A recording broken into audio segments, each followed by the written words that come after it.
오늘은 성령 강림의 제 14주이며 교회 연합주일입니다. 성령의 능력과 내주하심이 사랑하는 성도들의 삶과 가정 그리고 모든 교회들과 함께 하시어 하나님의 나라를 든든히 세워가는 은혜가 임하기를 간절히 기원합니다. 독일의 대문호 괴테는 약속을 가볍게 여기는 자는 결국 자기 자신도 가볍게 만든다라고 말했습니다. 또 러시아의 소설가 안톤 체호프는 사람은 약속을 지킬 때 그 사람의 인격이 드러난다라고 했습니다. 그리고 시인 김현승님은 약속은 꽃봉오리가 피어날 때 아름답고 져버리면 가시가 된다라고 말했습니다. 약속이라고 하는 것을 곱씹어 보면 약속은 가벼워 보이지만 실상은 무거운 것입니다. 어린 자녀가 아버지에게 아빠, 내일은 꼭 놀아줄 거지? 라고 물을 때 아버지가 가볍게 그래 약속할게 라고 대답하고는 있거나 바쁜 일정으로 약속을 지키지 못하게 되면 아이는 아빠와 놀지 못하는 것에 대해 실망할 뿐만 아니라 깊은 상처를 받게 됩니다. 왜냐하면 아빠에게 약속을 못 지킨 이유가 있더라도 약속을 믿었던 아이에게는 아빠의 약속이 우선이고 중요하기 때문인 것입니다. 따라서 약속을 작게 여길 때는 가볍지만 그 약속을 어길 때는 무겁습니다. 그러나 약속을 지킬 때는 하늘만큼 빛나게 됩니다. 왜냐하면 약속은 마음과 마음을 묶는 보이지 않는 끈이기 때문입니다. 더더욱 하나님과의 약속은 우리 인생을 세우는 영원한 서약입니다. 우리 사회도 마찬가지입니다. 사회에 크고 작은 질서와 법이 있는 이유는 이것들을 지키며 사회를 지탱하기 때문인 것입니다. 그러나 지키고자 만든 질서와 법을 지키지 않고 약속들이 무너지면 신뢰가 무너지고 결국 공동체 전체가 흔들리게 됩니다.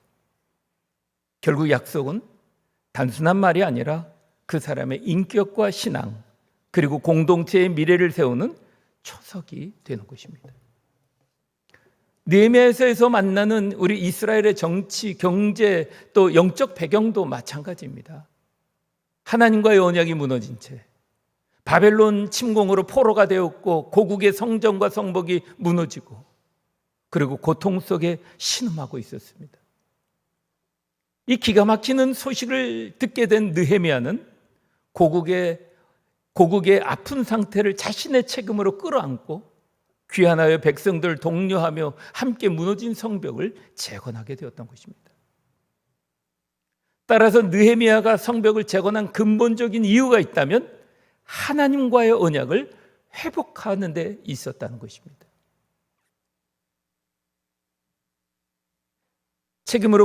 그러므로 성전 재건은 단순한 건축물이 아니라 무너진 시간, 무너진 언약을 회복하는 데 있었던 것입니다. 책임으로 끌어안고 헌신하였던 느헤미야의 기도대로 예루살렘 성벽이 재건되자 영적 안정감 속에서 하나님께서는 백성들이 하나님의 말씀을 찾게 하셨습니다. 그리고 백성들은 말씀의 거울을 비춰보며 자신들이 하나님과 맺은 사랑의 언약을 저버리고 방황하는 삶을 살았다는 것을 비로소 깨닫게 된 것입니다. 하나님이 그들과 맺은 첫 언약은 시내산 언약입니다. 그 시내산 언약에서 출애굽기 19장 5절과 6절에서 하나님 모세를 통해 이렇게 말씀하셨습니다.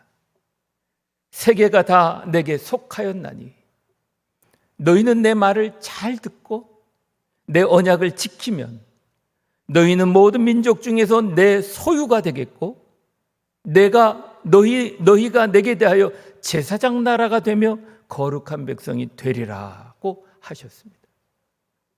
세상을 창조하신 하나님께서 이스라엘을 특별히 선택하여 언약을 맺으시면서 하나님의 소유가 되게 하시겠다고 말씀하셨습니다. 하나님의 소유가 된다고 하는 것은 여러분들의 명의의 집문서나 땅 문서, 그리고 통장에 돈을 소중히 여기며 잘 관리하는 이유가 그것이 여러분들의 소유이기 때문이듯이, 하나님의 소유가 된다고 하는 것은 하나님께서 바로 우리를 향해 너는 내 자녀야, 너는 내 것이야 라고 하시면서 특별히 아끼고 살피고 돌보시는 소중한 존재가 되었다는 것입니다. 그래서 우리를 제사장 나라 거룩한 백성이 되게 하신 것입니다. 곧 소중한 존재일 뿐만 아니라 구별된 존재라는 것입니다. 따라서 우리는 하나님을 모르는 사람들처럼 살아가는 것이 아니라 우리의 삶의 기준과 목적을 하나님께 두고 그 법, 곧 사랑과 공의를 따라 사는 구별된 삶을 살아야 하는 것입니다. 제사장이 하나님과 사람 사이를 연결해 주듯이 우리는 하나님을 모르는 세상과 전지전능하신 창조주 하나님 사이의 다리가 되어 아픈 세상을 치유하고 회복하는 특별히 부르심을 받은 존재라는 사실입니다. 이토록 놀랍고 멋진 언약을 맺어주셨는데 이스라엘은 우상 숭배와 익숙한 세상 가치와 방법에 한눈을 팔게 되었습니다. 그것이 어느새 세상에 휩쓸려 제사장 나라 거룩한 백성의 정체성을 잃어버린 삶을 살게 되었던 것입니다. 그러나 성벽을 재건한 이스라엘 백성들은 이제 잃어버린 하나님과의 언약을 회복하고자 삶을 돌이키겠다는 새로운 결단을 하고 있는 것이 오늘 본문의 내용입니다. 오늘 본문에서 중요한 것은 새로운 삶을 결단하는 10장에 주목해야 할 단어가 있습니다. 그것은 1절에 임봉하였다고 하는 것입니다. 즉 서명하였다는 것입니다. 여기서 임봉, 서명한다고 하는 말은 변개가 불가능한 것을 의미하는 행위인 것입니다.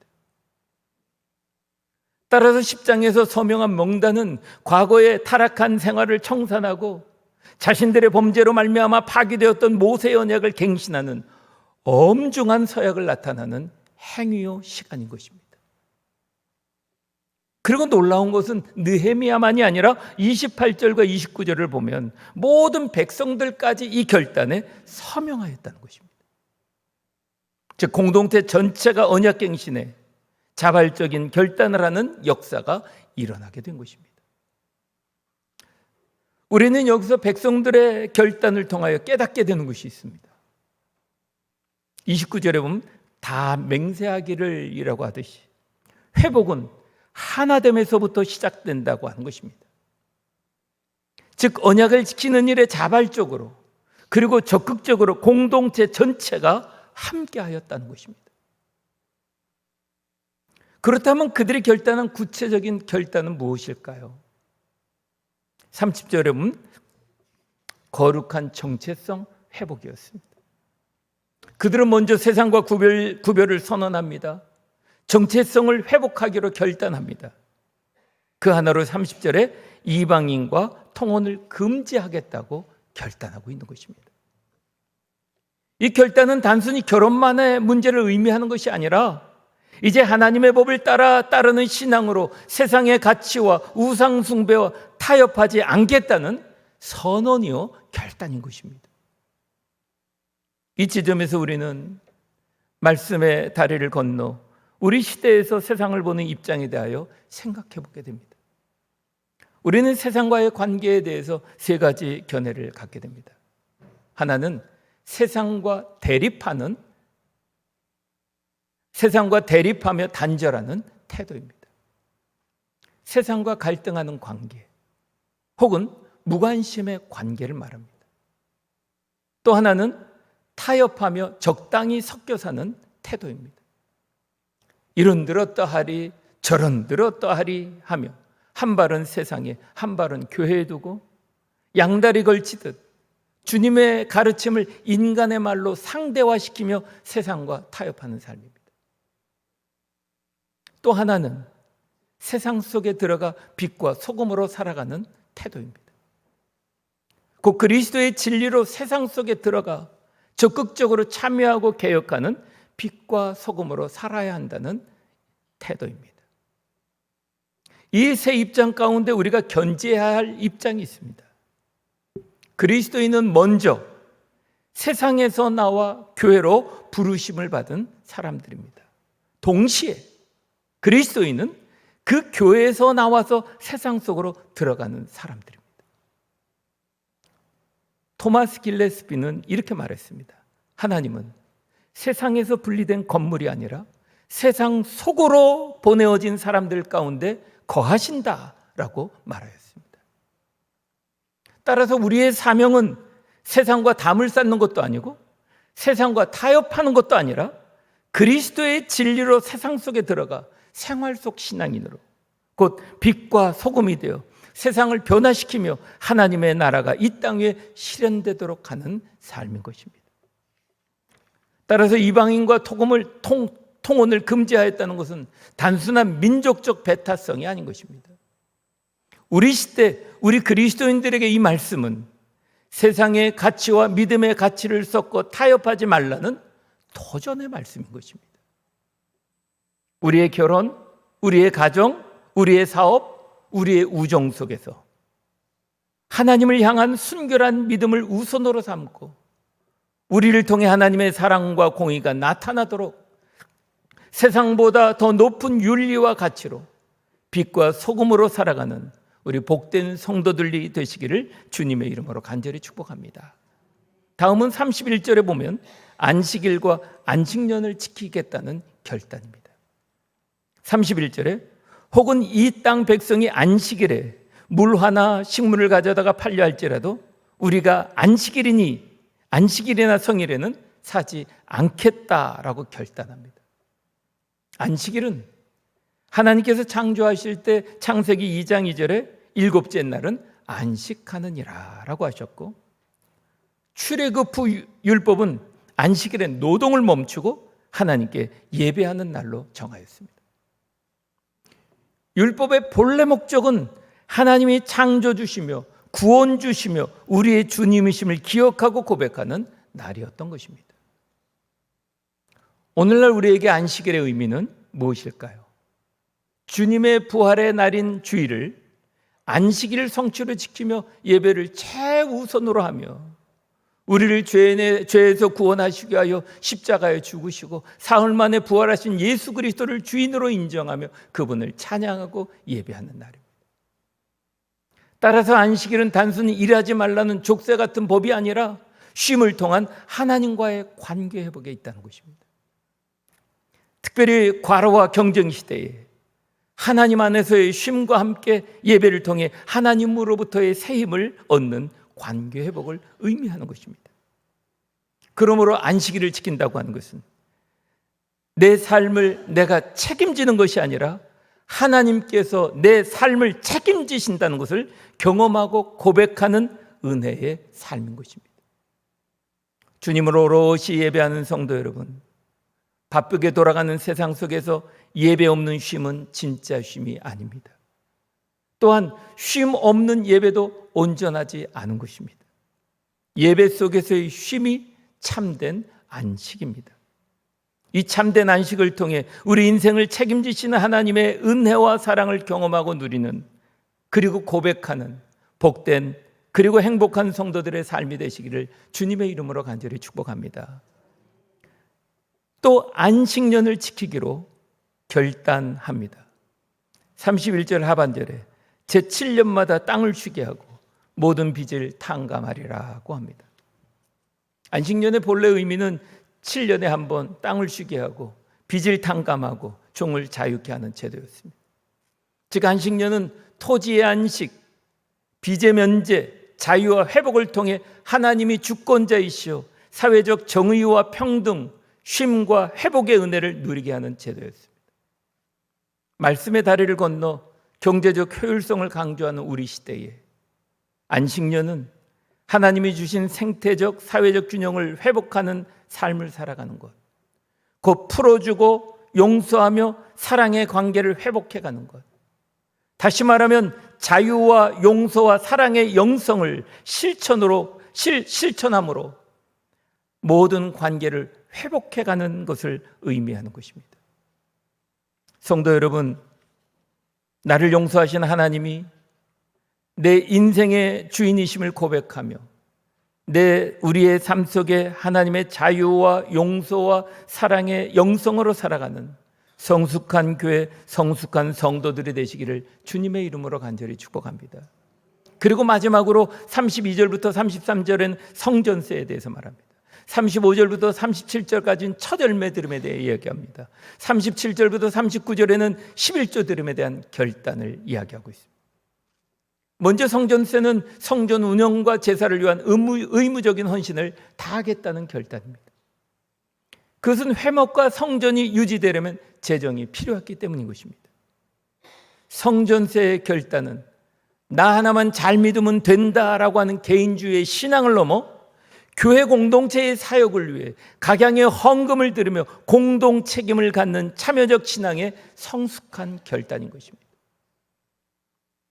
그리고 35절부터 37절의 첫 열매 드림의 결단은 먼저 첫 곡식, 첫 과일, 첫 양과 첫 소는 가장 귀한 것을 하나님께 드리는 단순한 헌금 행위가 아니라 하나님의 주권을 고백하는, 즉 모든 것이 하나님께로부터 왔습니다라고 하는 고백이었던 것입니다. 오늘날 첫 시간, 첫 마음, 첫 결실을 드리는 것은 단순한 수확물만이 아니라 인생의 우선순위를 하나님께 두는 신앙을 말하는 것입니다. 그러므로 소득의 일부를 먼저 떼어 하나님께 드리는 믿음은 인생의 중요한 결정과 첫 열매와 같은 성취를 하나님의 은혜임을 고백하며 감사로 올려드리는 아름다운 관계를 의미하는 것입니다. 그리고 37절부터 39절에 11조 드림을 결단합니다. 모든 소득의 열 가운데 하나를 제사장, 레위인, 성전 운영을 위한 드림이었습니다. 이것은 단순한 의무의 드림이 아니라 나는 청지기로 하나님이 내 인생의 주인이심을 고백하는 가장 실질적인 신앙 고백이었습니다. 청지기란 주인의 일을 맡아 잘 관리하는 종을 가리킵니다. 하나님께서 맡기시는 물질을 정직하게 선하게 하나님의 뜻을 따라 잘 관리하며 살아가겠다는 결단과 실천으로 우리 삶을 깨어있게 하는 것입니다. 그렇습니다. 이스라엘 백성들이 새로운 결단한 이 모든 것들은 약속을 지켜야 하는 족쇄가 아니라 약속을 지킴으로 빛이 나는 하나님의 아름다움을 배우고 익히며 누려가게 되는 것입니다. 그 언약을 지키는 삶은 하나님의 말씀을 따라 빛과 소금으로 살아가며 천국에서 해같이 빛나는 삶을 오늘 여기서 배워가는 것입니다. 그래서 이스라엘 백성들은 39절에 이렇게 고백합니다. 우리가 하나님의 전을 버리지 아니하리라 라고 선언하며 결단한 것입니다. 메시지 성경은 이렇게 의역했습니다. 우리는 우리의 하나님의 성전을 아무렇게나 내버려 두지 않겠습니다 라고 했습니다. 사랑하는 성도 여러분, 성벽이 재건되고 언약을 새롭게 결단했던 이스라엘 백성들처럼 115주년을 맞이하는 우리 교회도 성벽이 재건되듯이 말씀과 기도에 세워져야 하는 것입니다. 우리를 하나님의 소유된 자로, 제사장 나라로, 거룩한 백성으로 불러주신 은혜를 기억하면서 우리도 다시금 하나님의 전을 버리지 아니하리라 라고 하는 결단으로 저와 여러분들을 통해 세상을 회복하는 은혜의 파이프, 축복의 통로가 되시오 하나님께 영광 돌리며 살아가시는 교회와 성도들이 되시기를 우리 주 예수 그리스도의 이름으로 간절히 축원합니다. 아멘. 기도하시기